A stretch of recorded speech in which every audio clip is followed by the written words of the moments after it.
பூமியின் மேல் சமாதானத்தை அனுப்ப வந்தேன் என்று எண்ணாதிருங்கள். சமாதானத்தை அல்ல, பட்டயத்தையே அனுப்ப வந்தேன். எப்படி எனில், மகனுக்கும் தகப்பனுக்கும், மகளுக்கும் தாய்க்கும் மருமகளுக்கும் மாமிக்கும் பிரிவினை உண்டாக்க வந்தேன். ஒரு மனுஷனுக்கு சத்துருக்கள் அவன் வீட்டாரே. தகப்பனையாவது தாயையாவது என்னிலும் அதிகமாய் நேசிக்கிறவன் எனக்கு பாத்திரல்ல. மகனையாவது மகளையாவது என்னிலும் அதிகமாய் நேசிக்கிறவன் எனக்கு பாத்திரல்ல. தன் சிலுவையை எடுத்துக்கொண்டு என்னை பின்பற்றாதவன் எனக்கு பாத்திரன் அல்ல. தன் ஜீவனை காக்கிறவன் அதை இழந்து போவான். என் நிமித்தம் தன் ஜீவனை இழந்து போகிறவன் அதை காப்பான். உங்களை ஏற்றுக்கொள்ளுகிறவன் என்னை ஏற்றுக்கொள்ளுகிறான்.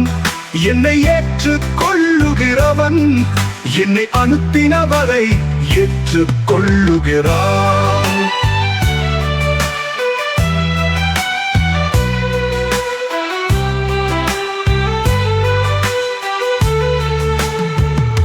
தீர்க்கதரிசி என்னும் நாமத்தின் நிமித்தம் தீர்க்கதரிசியை ஏற்றுக்கொள்ளுகிறவன்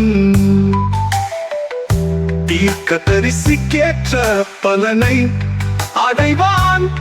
நீதிமான் என்னும் நாமத்தின் நிமித்தம் நீதிமானை ஏற்றுக்கொள்ளுகிறவன் நீதிமானுக்கேற்ற பலனை அடைவான். சீஷன் என்னும் நாமத்தின் நிமித்தம் இந்த சிறியரில் ஒருவனுக்கு ஒரு கலசம் தண்ணீர் மாத்திரம் குடிக்க கொடுக்கிறவனும் தன் பலனை அடையாமல் போகான் என்று மெய்யாகவே உங்களுக்கு சொல்லுகிறேன் என்றார்.